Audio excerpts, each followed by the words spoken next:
Román Rojas vino muy joven a los Estados Unidos. Es un inmigrante venezolano, pero de los de antes, de los que venían no huyendo del hambre y la miseria. Vino con su mamá, que consiguió un puesto aquí en la Voz de América. Él es compositor, productor, es venezolano, está nominado al Grammy Latino. Empezó su carrera de producción en una de las casas de música más importantes de los Estados Unidos, pero que hable él, que nos eche el cuento él de su vida. ¿A qué edad, para empezar, llegaste a Venezuela? Bienvenido. A Venezuela, a Estados Unidos. A Estados Unidos llegué a los 14 años. Ah, era bien difícil, por Sí, cierto. ¿Te sí. costó adaptarte? Bastante. El shock cultural fue enorme, realmente enorme. Para mí, yo venía de una cultura que era muy cálida, que uno hacía amigos de manera rápida, y en Estados Unidos no era así. Era totalmente distinto la gente. Yo sentí que la gente era más fría, más distante, que era una cultura que de verdad no entendía. Hoy en día la entiendo, pero en aquel entonces de verdad que no la entendía. ¿Todavía sientes el desarraigo o ya te sientes en la sociedad norteamericana? Me siento como una persona internacional y creo que he estado expuesto a muchísimas culturas aquí en Nueva York. Soy muy abierto a todas las culturas. Me interesan las distintas culturas, especialmente con la música. Y la verdad es que sí hay una parte de mí que es muy venezolana, muy latinoamericana, pero muy latinoamericana, pero otra parte de mí que es muy internacional.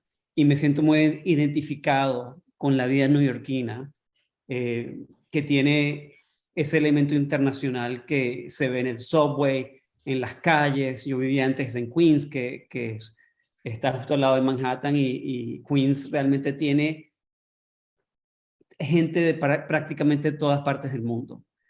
Entonces me siento bien con todo lo que es internacional, gente de todas partes del mundo, de todos colores, ¿no?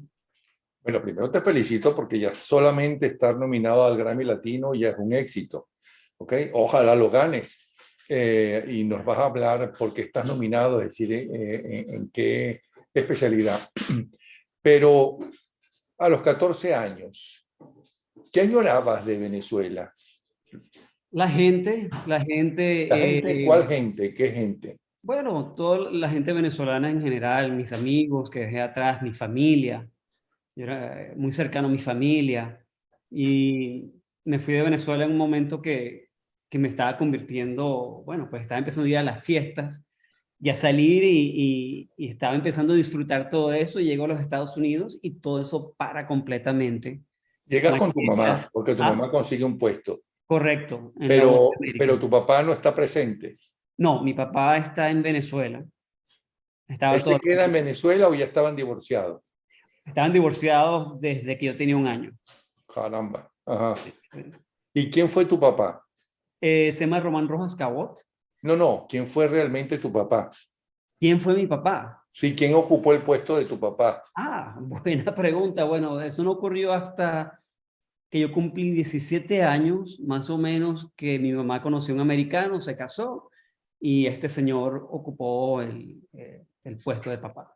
Y el Por un- papel masculino mientras tú crecías a los 10 años, a los 14, ¿había un tío o un abuelo o algo de eso? no había. Mi padre biológico a la distancia, pero bueno, a la distancia es un poquito difícil ser padre, ¿no? Ujú. Que la mayor enseñanza que tú le agradeces a tu mamá, ¿cuál es? Wow, es que son muchas cosas, pero en el ámbito creativo, en Venezuela ella hacía locución, y cada vez que yo prendía la televisión, cada tres comerciales, la voz de mi mamá. Literalmente yo prendía la televisión y cada vez que había comerciales aparecía la voz de ella. Y yo iba a las grabaciones con ella mucho, y siempre estaba en las grabaciones, en los estudios de grabación, y me sentí muy a gusto en ese ambiente. Y entonces yo creo que ese fue el primer paso a lo que me llevaría al mundo de la producción de música, ¿no? ¿Quién es tu mamá? ¿Cuál es el nombre de ella? Milagros Hermosos se llama. Mira, y cuando estabas en el colegio, que tú veías que todos tus amigos, todos los niños tenían padres y que iban allá a las presentaciones y demás, ¿cómo fue aquello? ¿Cómo fue eso? Ah, era Hijo único, para doloroso. empezar, hijo único. Sí, Ay, además hijo sí, único. sí. Sin perrito. Una Sin... gatica, un momento, una Ah, gatica. bueno. Pero sí era doloroso y es muy buena pregunta, es excelente pregunta que no esperaba y es realmente doloroso porque yo jugaba fútbol, yo era fanático de fútbol, sigo siendo fanático y mi papá nunca venía a verme. Me vendría a ver una vez en Venezuela cuando mucho y realmente sí faltó padre. Y gracias a Dios yo creo que he hecho paz con eso y con mi papá. Mi papá sigue vivo, gracias a Dios, está en España y yo adoro a mi papá y gracias a Dios he puesto eso a un lado y tengo buena relación con él, pero sí me dolía mucho que mi padre no estaba ahí, Sobre definitivamente. todo en las Navidades. Sí, también, pero bueno, las navidades en los Estados Unidos eran distintas porque se sabía que mi padre no vivía en los Estados Unidos, entonces era un poco más difícil, ¿no? No, yo hablo de las Navidades en Venezuela. Ah, en Hace Venezuela, bueno, 11 años, 12 años, 10 años. sí, la verdad es que sinceramente esto es excelente pregunta porque no me acuerdo de una Navidad con mi padre. No me acuerdo. ¿Y De qué te verdad no me acuerdo. decía tu mamá cuando le preguntabas, bueno, ¿dónde está mi papá? ¿Tú recuerdas lo que te decía? Oye, no, de verdad que no. De verdad que no. No me acuerdo. Pero, de verdad, seguro le pregunté, pero en este momento no lo sé. No sé la respuesta. ¿Qué edad tienes ahora? Tengo 51 años ahora. 51. Sí, Bueno, han pasado muchos años, muchas décadas. sí. ¿Alguno de esos amigos tuyos de Venezuela todavía hablas con ellos? Había, bueno, no. Había uno en Nada. especial. ¿Cuál era ese en especial? Hay uno muy especial que se llamaba Nelson Noguera, que le perdí el rastro a Nelson. Había un colombiano que después me conecté con él el año pasado durante la pandemia que se llamaba Ignacio Rodríguez, Nacho, y aparte de Nacho, en realidad no sé dónde están mis amigos de mi infancia, ¿no? ¿En qué colegio estudiaste? Fui al Artes y Ciencias en Caracas. Bueno, esperemos que ese amigo tuyo esté viendo eso y se ponga en contacto Ojalá, contigo. Pero ojalá. veo que lo necesitas porque todavía lo andas buscando. Dices que este Nacho todavía el año lo conseguiste. Sí, Nelson Llegaste Noguera, aquí, sí. llegaste a los Estados Unidos y fuiste directamente a una ciudad tan dura como Nueva York, sobre todo para un niño, para un muchacho. Bueno, no, perdón. Llegué a Washington, D.C. primero, Bueno, más o menos. 95, pero en Virginia, al norte de Virginia, que son los suburbios en realidad. Ok. ¿Recuerdas tu primer amigo aquí en los Estados Unidos cuando tenías 14 años? Creo que era un muchacho de Vietnam, creo. Creo que era de vietnamita, pero no me acuerdo exactamente. Había otro, tenía un tocayo que se llamaba Román de Honduras y, y creo que tenía una medio noviecita americana y no me acuerdo de su nombre, pero aparte de eso no me acuerdo.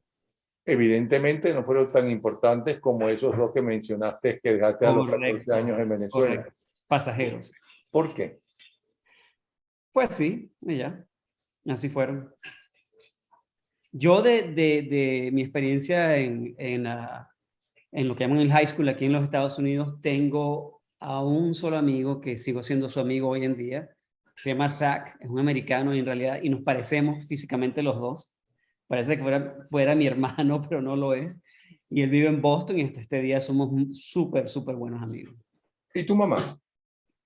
Ajá. ¿Dónde está? Mi mamá está en Virginia, sí. ¿Y tú en Nueva York? ¿Y cuándo te independizaste? Bueno, ¿Qué edad tenías? tendría 21 años, creo, 20, 21. Me vine a Nueva York, me vine a trabajar en la industria de la música, pero en el lado del negocio, la parte administrativa de la industria de la música. Yo empecé prácticamente como trabajando en una oficina de 9 a 5. No era nada creativo, básicamente manejando las regalías de los compositores, las regalías internacionales de los compositores, en una compañía que se llama BMI, que es una sociedad que recolecta las regalías para los compositores y las editoras de música.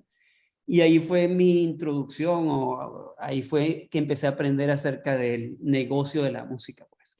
¿Por qué el negocio de la música, que en Estados Unidos es el negocio de la música norteamericana, es el más difícil del mundo entero? Porque es la más competitiva, la que tiene mayor cantidad de artistas que quieren llegar y que es sumamente difícil. ¿Qué te atrajo de ese mundo? Te voy a decir una cosa, cuando yo era niño, yo en Venezuela, cuando existían las minitecas, que ya casi no existen, yo mezclaba y me acuerdo que yo veía los discos que decían mezclado y masterizado en Nueva York. Yo siempre decía, yo voy a vivir en esa ciudad, yo voy a estar ahí. Yo sabía que iba para allá, no sé cómo, pero yo sabía. Y cuando vine a Nueva York, yo soy el tipo de persona que a mí me gusta estar en un ambiente artístico que difícil. Me gustan las cosas difíciles, me gusta la gente muy competitiva. Y, por ejemplo, en realidad eso no era tanto en la parte administrativa de la industria de la música. Para mí fue más cuando empecé a trabajar en una casa de música que se llamaba JSM en inglés, que es JSM Music, que hacían comerciales y todo el mundo ahí era increíblemente competitivo. El número de comerciales que se hacía, la música de los comerciales al mes era una locura. A veces eran 30 comerciales en un mes. Y entonces todo tenía que ser perfecto. Y el dueño era fanático de la perfección. Y era casi como una cosa militar. Y a mí ese ambiente me encantaba estar en ese ambiente donde si cometes un error, te metes en un lío, te pueden botar. Y no sé, yo funciono bien en los ambientes de alta presión. Y ahí fue que aprendí a producir. Tú saliste de Virginia viviendo con tu mamá directo a Nueva York Sí, a los estaba con 21 mi años. padrastro, con mi mamá y me vine sí, a los 20, 21 años a Nueva York. Solo. Solo, sí. Ajá. Y llegaste, ¿y cómo fue ese primer día? Espero que no sea como el mismo primer día del de Vaquero de Medianoche. Cuando llegó a Nueva York, la película. No, fue realmente, es cómico porque Nueva York me recordaba de Caracas. Hay algo de Nueva York que Pero tú tiene, conocías Nueva York, habías llegado, habías claro, paseado por Nueva York antes, habías estado de turista en Nueva York. de turista 2 días y en aquel entonces me recordaba de Caracas. Hay cosas de Nueva York que me recuerdan de Caracas. Hay cosas también de Los Ángeles que me recuerdan de Es Caracas. que los norteamericanos de la embajada, por lo menos americana, durante un tiempo que éramos amigos, la llamaban la pequeña Nueva York, la pequeña Los Ángeles. Le recordaban sobre todo a Los Ángeles, Ajá. ¿no? Y la variedad de espectáculos y demás, para ellos era la gran ciudad de Latinoamérica. Inclusive yo le preguntaba, pero más que Buenos Aires, que tiene tal cantidad de espectáculos, sí, mucho más. Entonces, llegaste, vas a Nueva York y ¿a dónde llegas? O sea, tenías una casa, alquilaste un apartamento ese mismo día, lo alquilaste, Tenía un cuartico en Queens, en la zona de pero ¿cómo Queens, consigues el cuartico en ti? Dime tu llegada, ¿a buscando qué el hora llegaste a periódico. Nueva York? ¿A qué hora llegaste? Wow, ¿a qué hora llegué? Bueno, eso de qué hora llegué yo creo que fueron mi mamá y mi padrastro que me trajeron para traer todas mis cosas y me dejaron en este apartamento y bueno, estaba con una muchacha judía compartiendo cuarto y empecé a vivir ahí. Y entonces empezaba a trabajar en esta compañía y me iba todos los días al trabajo a las 7 de Pero la mañana. ¿cómo consigues el trabajo en la compañía? Eso fue en Washington, D.C., que había una conferencia de la industria de la música y yo conocí una persona de esta compañía BMI, que es de derechos de autores de recolección, y me hice amigo de él y le dije, mira, yo quiero trabajar en Nueva York, y me dice, bueno, alguien se acaba de ir del Departamento de Regalías Internacional, ¿te interesa ir a ver si te dan el trabajo? Y dije, claro, fui, me entrevisté y me dieron el trabajo y así fue. Okay. ¿Qué es lo más difícil de ese mundo? La cosa más difícil del mundo de la música es que puedes pasar 6 meses repleto de trabajo. repleto de trabajo, puedes tener una nominación de Grammy, te puedes ganar un Grammy, pero todo es muy pasajero en el sentido de que puedes tener muchísimo trabajo y después no tienes trabajo 6 meses, ¿no? Ese es el gran reto de lo que es la música. Y entonces uno es prácticamente, tú puedes ganar el Grammy un año y puedes ser la estrella del momento, pero eso pasa. Y la cosa es mantenerse. El truco es mantenerse. Esa es la parte más difícil. ¿Y qué es lo más difícil para ti de empezar a vivir en Nueva York? Para mí, cuando empecé a vivir en Nueva York, yo creo que no fue tan difícil. Yo me identificaba mucho con la ciudad, con el ritmo de la ciudad, que es Y una ciudad. también por la edad, porque ya no tenías Sí, 14 años. claro, claro. Imagínate a los 21 años. Sentiste que tenías el mundo por delante y que Por podías lograr tus supuesto, sueños. por supuesto, por supuesto. Por supuesto, entonces eso es otra etapa y realmente para mí era algo increíble estar en Nueva York. Y no me importaba no ganar mucha plata en ese momento, sino que estaba en el medio de la ciudad y conociendo a gente en la industria y bueno, yo estaba feliz en ese periodo realmente. Aunque, Mi hija me dice que ella ama Nueva York, ¿no? Que en Nueva York tú puedes vivir también sin dinero. Yo no lo creo. Yo creo que en Nueva York se vive muy bien siendo millonario. ¿Se sí, puede vivir realmente sin dinero o es que ella ama tanto a Nueva York que dice eso? eso de vivir sin dinero en Nueva York no funciona. Mi Mm. opinión, mi opinión. Depende de cada quien con lo suyo, pero para mí no, Nueva York es una ciudad demasiado cara y hay que hacer plata aquí, a juros. Ahora, ¿cuándo es la primera vez que te sientes triunfador en Nueva York? Porque mira que has trabajado con Juan Luis Guerra, con Chino y Nacho, con el actor este mexicano que es el número uno en mundialmente, el más conocido, Eugenio Derbez. Has trabajado con un montón de gente famosa. Pero ¿cuándo te sientes por primera vez? Estoy triunfando. Es un Bueno, primer quiero hacer gran éxito. una pequeña corrección. Ujú. Con Juan Luis Guerra no trabajé, pero sí estuve alrededor de Juan Luis muchísimo. Durante una semana de mi vida, que mi amigo Marco Hernández estaba produciendo un disco para él, el de Ni es lo mismo, ni es igual, que tiene la canción El Niágara en bicicleta, y tuve la oportunidad de estar alrededor de Juan Luis mucho tiempo y hablar con él y hasta comer con él y todo. Quizás algún día trabaje con él, de verdad. Pero sí, lo otro que dijiste es correcto, ¿no? Juan Luis Guerra, tengo entendido que quiere mucho a Venezuela y especialmente a Simón Díaz, que dice que Ajá, en algún momento dijo que era como su padre o que lo sí, admiraba tanto que él empezó a componer y le encantaban las canciones de Simón Díaz. sí. ¿Habla algo de eso contigo? Sí, una cosa que nunca me voy a olvidar fue hace 20 años. Y lo cómico es que yo cuando estaba en Nueva York conocí a Marco Hernández, que era parte de 440 de los cantantes, y me hice muy amigo de él. Y él estaba haciendo un disco ahí, en el estudio de 440, que ya no existe, en el Times Square. Y nos íbamos al apartamento de los artistas a componer canciones con una guitarra que había dejado Juan Luis, una guitarra de Juan Luis de 12 cuerdas. Entonces Marco y yo tocábamos guitarra, componíamos, entonces él después se iba a la casa de la familia de la esposa en el Bronx, y yo me quedaba a veces en el apartamento, me pasaba la noche yo solo y me quedaba componiendo, y las primeras canciones que hice, las hice en la guitarra de Juan Luis Guerra. Entonces las grababa. Eso es una de las cosas, yo siempre fui muy fanático de Juan Luis, ¿no? Uh, Se me olvidó la pregunta que me hiciste porque creo que me No, estoy que si yendo. te dijo algo de Venezuela Ajá, exacto. ajá, y Entonces, de Simón Díaz. cuando voy a Miami, creo que 2, 3 años después, y Marco me invita, mira, quédate conmigo, que estoy trabajando, produciendo el disco de Juan Luis. Y entonces digo, ok, perfecto, me voy para allá. Y en una de esas veces que estoy con Juan Luis, estamos en la casa de él, y yo tenía hambre y me dice, ¿quieres que te haga un sándwich? Dale, por favor. Y entonces vamos a la cocina, me hace el sándwich, se sienta ahí, yo me siento y me dice, mira, qué cosa que en Venezuela no han hecho más con el joropo, porque el joropo no lo han internacionalizado. A mí me encanta el joropo, me dice. Y yo le digo, sí, bueno, yo tengo una canción que es un joropo, y yo tengo mi banda en Nueva York bueno, hacemos la canción que se llama Nunca te voy a olvidar. Y claro, yo no, en aquel entonces uno no tenía los celulares, no podía ponerle la música como ahora. Y yo le conté de esa canción, y esa es la canción que está nominada este año para el Latin Grammy. Nunca te voy a olvidar. Con Mireya Ramos interpretando la canción. Entonces me parece muy interesante esa historia porque, bueno, hace 20 años me preguntaba que cómo es que la gente no hace más el joropo, porque no le Pero, internacionaliza. ¿y por qué después de 20 años es ahora cuando nominan a la canción?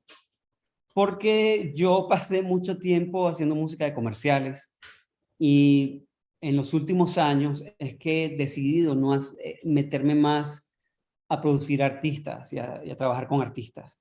Yo creo que ese retraso en empezar a trabajar con los artistas es la razón por la cual, bueno, no he hecho más música. ¿Y Pero tú ahora estoy, cantas?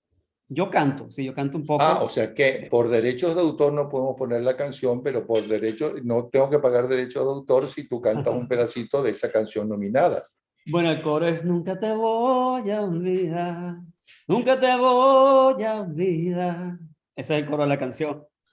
Eso es todo lo que nos vas a Ahí, cantar. ahí los dejo con esa. De verdad, pueden buscar la canción. El artista se llama Mirella, se llama Nunca te voy a olvidar, y es la versión con Flor de Toloache, que es el grupo de mariachi de Mirella, y el grupo, perdón, Mirella Ramos, Mariachi Flor de Toloache y Jorge Glem.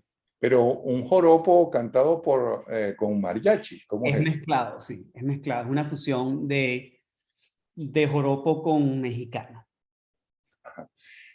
¿Qué es la música que ahora está de moda? ¿Qué es lo que le gusta a los jóvenes? ¿Por qué gusta tanto Bad Bunny? Yo sabía que me ibas a ¿Por qué preguntar. Bad Bunny es un Sí, fenómeno como lo fue Elvis Presley o los Beatles o Michael Jackson o los Rolling Stones o Tom Jones? No, es más que Tom Jones. Ok, ¿qué es eso? ¿Qué muchacho es ese? ¿Cuál es lo que él tiene diferente? yo pienso que es muy sencilla la respuesta. Yo pienso que la respuesta es que él, en realidad como cantante no tiene nada de especial.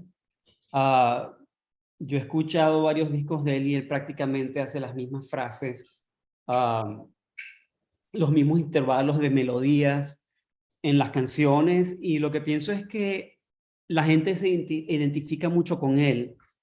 Yo creo que aquí está este tipo que no es un gran cantante, pero llegó a ser una gran estrella. Es como el fenómeno de todo el social media, de Instagram, que a veces gente que no tiene talento terminan haciendo cosas importantes o teniendo una gran visibilidad en el mundo, ¿no? Y yo pienso que él es un fenómeno es parte de ese fenómeno cultural que vivimos con los medios hoy en día, el social media. Ese es Pero tú hablas, cuando dices gente que no tiene talento, no te refieres a Bad Bunny. Tiene cierto talento, pero no es un Jorge Glem, no es una Mireya Ramos, para mí no es un talento de alto nivel, pero la producción alrededor de él sí es de alto nivel. La gente que trabaja con él es de altísimo nivel.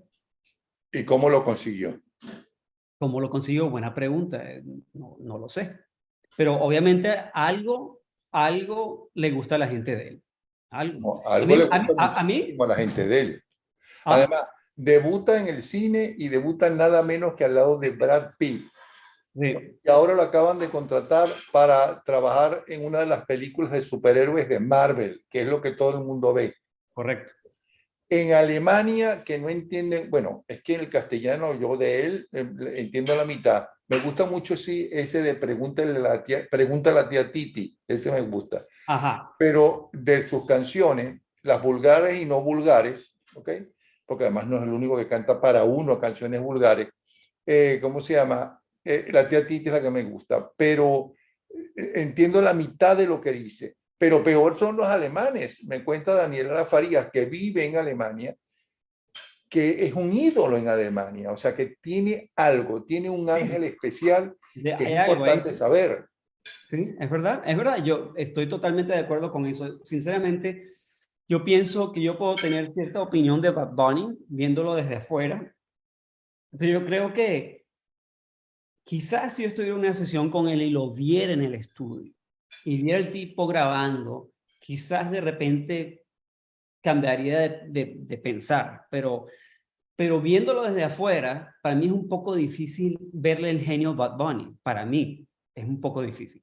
Pero Por ¿por ejemplo, qué si la gente en el mundo entero lo ve como un genio y otros lo rechazan? sí, Perfecto. Pero multitudes lo ven como un genio. ¿Por sí. qué tú que eres productor musical no lo puedes ver como un genio? Porque no lo siento. No lo, de repente es una cosa quizás algo personal.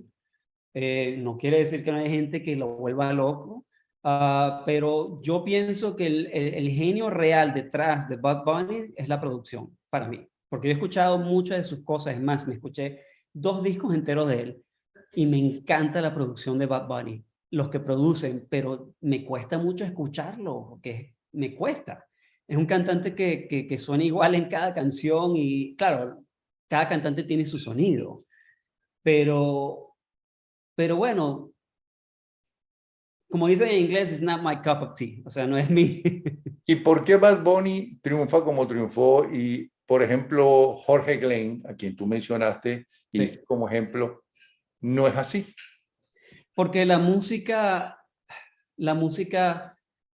primero que Jorge Clement es un instrumentalista, ¿no? A Ujú. los instrumentalistas, o sea, ¿qué instrumentalista es extremadamente exitoso en el mundo? Hay muy pocos, Deodato, por muy ejemplo. pocos. ¿Ah? Hay muchos. Deodato, por ejemplo. Claro, pero en realidad Bad Bunny está haciendo música para las masas. Que yo no tengo nada en contra de eso, porque yo produzco mucha música pop, música en inglés pop, y que es para las masas.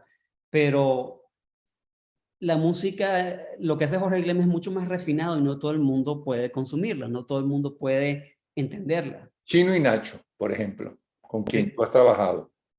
sí. Yo trabajé en el disco de Chino y Nacho, un disco que se llama Chino y Nacho for Babies, que es música de bebés para Chino y Nacho. Y en ese disco yo fui ingeniero en ese disco, o sea que eh, yo sencillamente grabé instrumentos en ese disco, fue ingeniero. Yo no tenía decisiones creativas ni nada. Entonces no puedo decir exactamente que trabajé con Chino y Nacho directamente, pero sí con un producto con el nombre de ellos. Y después de estar trabajando durante horas y llegar posiblemente a la madrugada a tu casa, ¿se te ocurre escuchar algún artista en especial, alguna canción en especial, algún disco en especial? ¿Qué escuchas? Hay muchas cosas, me encanta la música pop americana. También tengo un amigo que se llama Mikey McCleary, que es de Nueva Zelanda, pero él es un productor muy importante en la India, en el país, y él hace la música pop para la India. Y a mí Mikey McCleary me parece sensacional como productor, es una bestia de productor. Escucho mucho a Mikey, él vive aquí en Nueva York. Me gusta su música. También me encanta la música africana. Hay un artista africano que se llama Youssou N'Dour, que llevo años escuchando Youssou N'Dour. Ah, ¿Qué más me gusta? Me gusta el jazz. Por ah, ejemplo, Duke Ellington. Soy fanático de Dizzy Gillespie. Charlie Parker. A ver, ¿quién más me gusta? pero entonces te gusta el jazz clásico, de ya mayores, Sí, no sí, el sí, sí, actual, de sí. ahora, de la gente No, de ahora. el de ahora no me gusta tanto. Me gusta más el clásico porque como soy compositor, me gustan las melodías que se quedan pegadas en la Y cabeza. de los ídolos musicales de los años 50 para acá, o si quieres de los 40 para acá, ¿cuáles son los tuyos? Bueno, Dizzy Gillespie, Charlie Parker, Ah, no, no, no, pero yo no te hablo de los de 50, jazz, que ya lo mencionaste, sino de rockeros, por ejemplo. de los Del años mundo del 50. rock, del mundo del pop. Wow, de rock yo era muy fanático de Queen cuando Eras, era, sí, bueno, sigo siendo, pero no los escucho ahora. Yo tengo periodos, yo escucho en distintos periodos ¿qué distintos. escuchas ahora? Ahora escucho música pop americana, lo que llaman el world music pop, Sí, por no, ejemplo, pero ya eso no lo rock. dijiste, sino qué Sí, sí. artista escuchas ahora en especial. Ahora estoy escuchando, descubrí, y ella lleva tiempo ya, un artista que se llama Kenny García de Puerto Rico que me parece sensacional, pero sensacional. Kenny García. Kenny Entonces, García. estabas hablando, por ejemplo, Frank Sinatra, Elton, Rolling Stone, Elvis Presley, los Beatles, David Bowie. Yo presenté a David Bowie, por cierto, y a Pink Floyd, quien lo Mm, introdujo en Venezuela fui yo, ¿ok? ujú. Pero ninguno de esos te atrae en especial. Pink Floyd tuvo un momento que intenté, meterme en Dark Side of the Moon. Intenté, y porque tenía una novia que era fanática, pero no logré entrar 100%, como que no me agarró. Y David Bowie, me encantaba David Bowie. Es más, yo era amigo de un señor que era él fue el tecladista de David Bowie aquí en Nueva York. Ah, ¿Y qué decía de David Bowie? Porque David Bowie era un genio, era una especie de Leonardo da Vinci, era sí, cantante, compositor, actor, mimo, sí. impresionante era. Ajá. Sí, la verdad es que fue hace muchísimos años, no me acuerdo, pero Mireya Ramos, la que canta Nunca te voy a olvidar, y yo fuimos antes de la pandemia a un concierto de los músicos de David Bowie, porque David Bowie había fallecido. Y me acuerdo que en el medio del concierto el pianista empezó a hablar de David Bowie, se le salían las lágrimas, ¿no? Hablando de lo increíble que era. Y esa es la única vez que he escuchado a alguien más hablar de David Bowie. Y entre los Beatles y los Rolling Stones. Los Beatles, 100%. Bueno, Román, de verdad que fue un grato placer hablar contigo, ¿ok? Realmente. Y hay de otras cosas diferentes a los que uno está acostumbrado a hablar y escuchar. Fue muy grato y esperemos vernos en Nueva York, porque a mí sí me Ojalá. gusta mucho Nueva York, ¿ok? Para conversar y tomarnos un café. Claro En que Nueva sí. York se puede tomar cualquier cosa y el Sí. café es lo de menos. De verdad que y felicitaciones entonces. ¿Para cuándo es el Grammy Latino? Es el 17 de noviembre. Entonces vamos el 15, porque también tengo que trabajar otra cosa dentro del show de los Grammys. Tengo un trabajo allá y me voy un poco temprano, pero el 17 de noviembre. Perfecto. Nos vemos entonces y iremos el 18 de noviembre. Bueno, el 13 es mi cumpleaños, el 18 a celebrar tu éxito y mi Ojalá, cumpleaños. Ok. porque la competencia está fuerte en la categoría. Bueno, olvídate que esos Grammys se los lleva Bad Bunny, la mayoría. No, ese va a ganar como 20. Gracias a Dios no está en nuestra categoría, menos mal. Bueno, No te nos salvaste. matan. Ok, Te salvaste. Ok. me salvé. Un Bueno, un abrazo. abrazo. Gracias.